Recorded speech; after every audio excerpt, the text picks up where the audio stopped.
In this video, we're going to be going over how to properly parry and how to use it a little bit more effectively. Now, this is a 101, just giving you a little bit more used to the idea of how to use parry and how to be a little bit more consistent with parry, okay?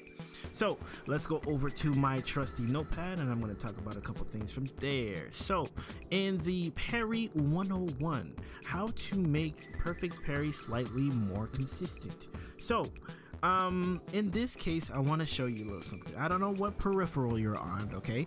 A lot of you may be playing on controller and you might already be using this option, right? So in your control schemes, right, you can set it for one of your buttons for a perfect parry macro. Okay, so what this is that when you press this button, it gives you the the parry input. Okay, this is me pressing them separately, and then this is the macro that presses them together by pressing a singular button. Now, why this is important is that sometimes if you are a person like myself who does this sometimes as well, who consistently presses them manually, right, you won't get it as consistently as if you use the parry macro. The parry macro is very good for abusing the, you know what I mean, the system gives you an option to really sink it home. So if you have this option available to you, I would suggest, if you want a perfect parry a little bit more consistently, start using the parry macro. Okay, from there we want to move into our next topic. I know that first one was a little bit short, but the next situation is, when should you do it? Okay, so the first situation we're going to go over is when your opponent is plus on block. For those who do not know what plus frames means, quick starter lesson. All right, so if we set both of our if we set the opponent to jump after they block something, this is how they used to do it back in the day. If we set our opponent to jump something as soon as they get hit, okay, if we press medium punch and then we hold up at the same time, okay, who is landing first? Let me clear up the screen a little bit. Sure, we can see it through the frame meter, but I want you guys to be able to see it through other means, so I'm going to show you here. Okay, so I'm going to press setting medium punch and I'm going to hold up. Okay, now we're going to put it on 50 and we're going to watch it happen. Who lands first?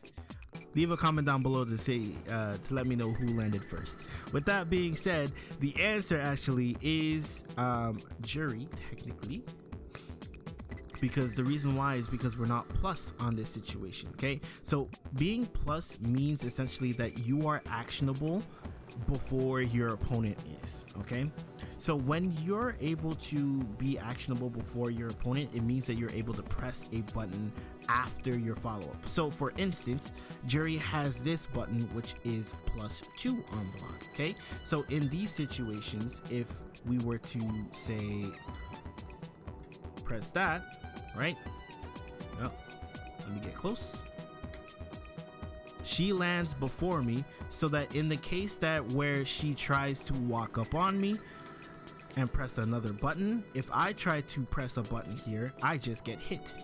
Okay, so this is a situation where you kind of have to respect the fact that she has the better advantage, and you need to be mindful of this. Okay, so if you clicked on this video, I'm sure you need some help. Lord knows I did at some point. But here's the thing, you want your favorite content creators to come and help you, but let's be real, they're charging like $60 per hour. You don't need that. But when I got you good. Over on this channel, I do free coaching sessions on Tuesdays and on Thursdays at 6:30 p.m. EST. So what does that look like? I essentially go over your matches. I give you tools so that you can succeed the next time you open up rank. So once again, join my Discord. Wait till I'm live either on Tuesdays or on Thursdays, 6:30 p.m. EST. Be there or be square. And yeah, I'm not your favorite pro, but I'm available. Those pros are not available. So once again, join the live, get better, and I'll help you improve. Back to the video. So with that being said, how does this play into parry? If you're aware of this situation, what common juries like to do is that they'll go for something like this. Oh, sorry, that's not the right one. They'll go for a medium punch into cross your medium punch, right? Now, this is a situation that you kind of want to get used to, because if you're correct on it, then you get a reward for it. For me, it's a little bit larger of a reward because I have command grab, but regardless, you get the opportunity to hit your opponent.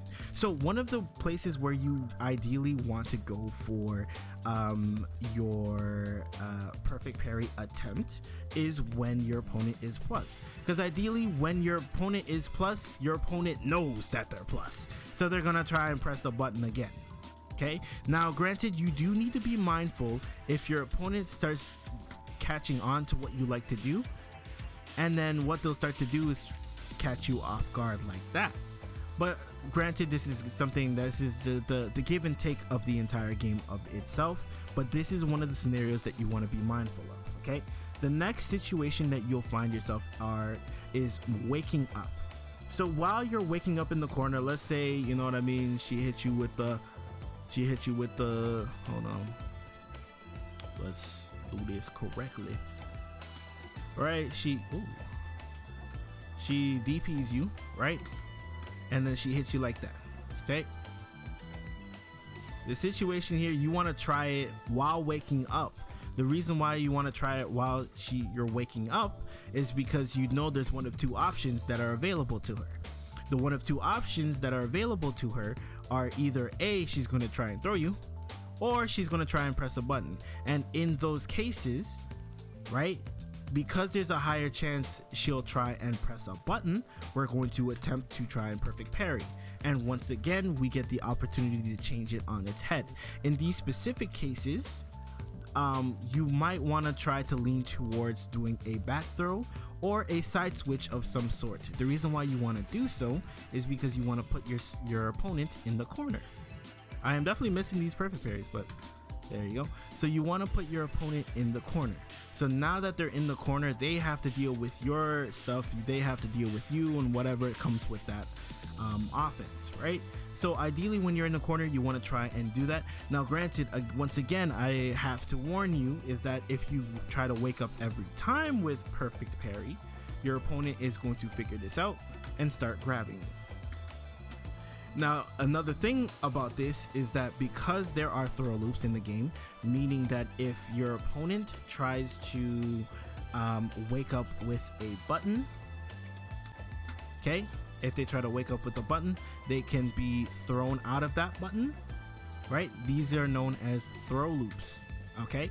So because this exists in the game, you have to be mindful of how you conduct your offense, because if you decide to parry on wake up here, then you will get punish countered and there will be more damage and you lose drive gauge as well. So you want to be mindful of this, but these are the general key points where you want to try and perfect parry. And some of you are going to be like, I know, we already know this, right? But the thing is, there are going to be people that don't really understand how to do so, especially in neutral.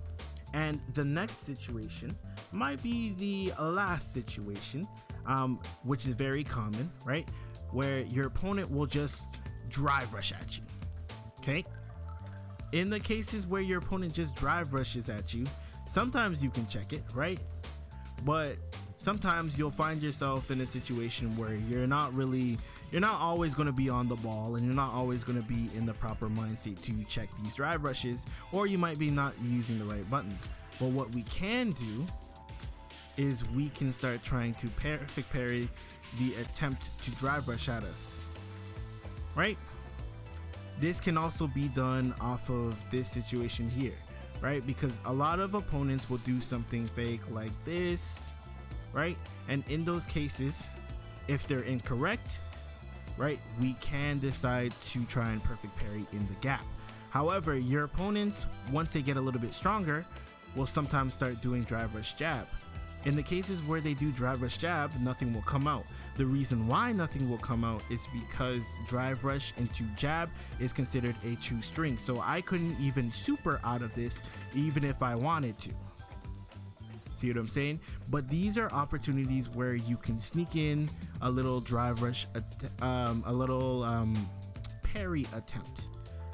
What I will say though is that when it comes to this, these naturally come with risk. Okay, drive rushing, it does come, drive parry, I'm sorry, does come with its own set of risks. So naturally you want to be wise about the areas you want to do it in. However, it does net you a really big reward where you can turn the tide of battle and it'll be very profitable for you. I hope this helps you understand parries a little bit better. Once again, go over the drive, use the macro as often as you can. These are for more so my stick users and my hitbox users. There's a growing community of hitbox users. I might make a video on how to use that a little bit more efficiently. With that being said, appreciate you guys watching the video. And if you want to look at either my neutral video or my how to jab video, those are very good guides as well. Thank you so much for your time. I appreciate you. Have a good one, y'all. Peace.